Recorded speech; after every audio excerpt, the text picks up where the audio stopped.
The recent rise in U.S. rates is being attributed to the strength of commodity markets, a strength that would historically have resulted in a big boost to the Australian dollar. While there are some particular reasons for the surge in oil prices, the continuation of the caps on the output of OPEC members and other key producers, the Trump administration can claim some responsibility for the recent boom in key commodity prices. It may also be an exacerbating influence on the oil price too. This year the administration imposed tariffs on imports of aluminium and steel, but the action that really impacted markets was sanctions on some Russian entities and individuals, most notably Rusal's Oleg Deripaska. Given that Rusal is one of the world's largest aluminium producers, the sanctions and the ban on U.S. citizens doing business with Rusal or non-Americans who knowingly facilitate signifiant transactions with Deripaska and Rusal have set the aluminium price alight. It leapt 30% following the announcement, peaking this week above $2,500 a ton, its highest level since 2011, before plunging nearly 8% last night as the U.S., slightly panicked, softened its previously hard line. Airstrikes in Syria could drive up oil prices.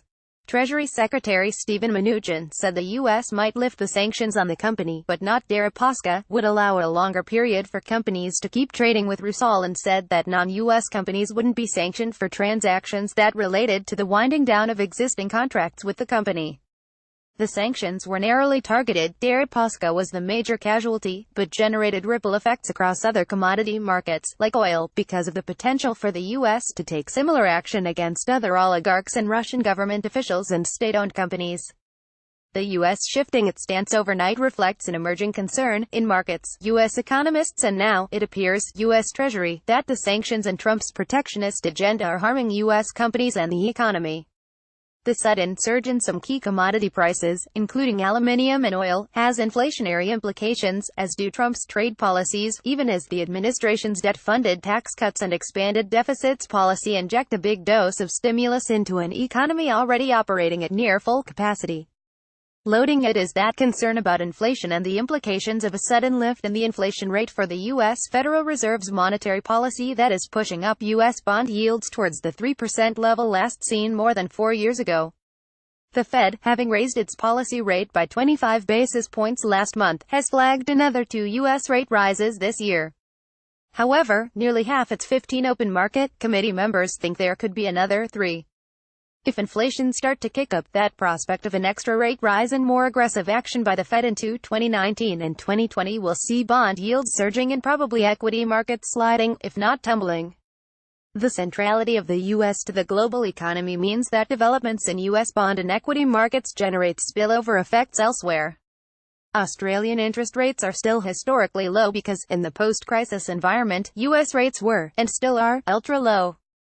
Too big a differential would have seen foreign capital pouring into the domestic markets and the Australian dollar at levels that would eventually have choked off growth.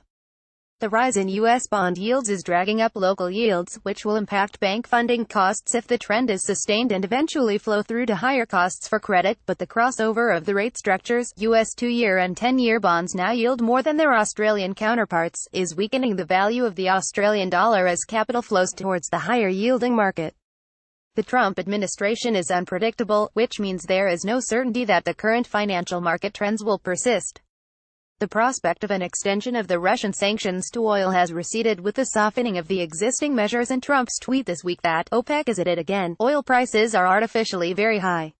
No good and will not be accepted, he wrote. OPEC is, of course, a cartel and always has been. The oil market, because of OPEC, has always had a degree of artificiality to it. Loading the production limits, which have driven the price up to about $75 a barrel, have had their own consequences for the U.S. The higher prices might be inflationary, but they are a windfall, and stimulus to investment and production, for a U.S. onshore oil sector that is already producing at record levels. They also reduce the U.S. historical reliance on Middle Eastern oil, with all the political and military entanglements that has created, although they will complicate Trump's threatened reintroduction of sanctions on Iran, which would cause oil prices to rise further if Iranian production is withdrawn from a market now balanced between supply and demand. A continuing rise in oil prices would, if sustained, have an impact on global growth, which, for the first time since the financial crisis, has been positive, albeit off a weak base, across the developed world economies.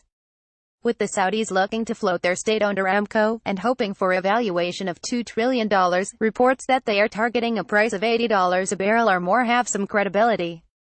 Given that LNG pricing is oil-linked and Australian gas prices are, since the opening of the 3 export LNG plants at Gladstone in Queensland, directly exposed to international pricing, further increases in oil prices would be good for oil and gas producers but painful for consumers and manufacturers.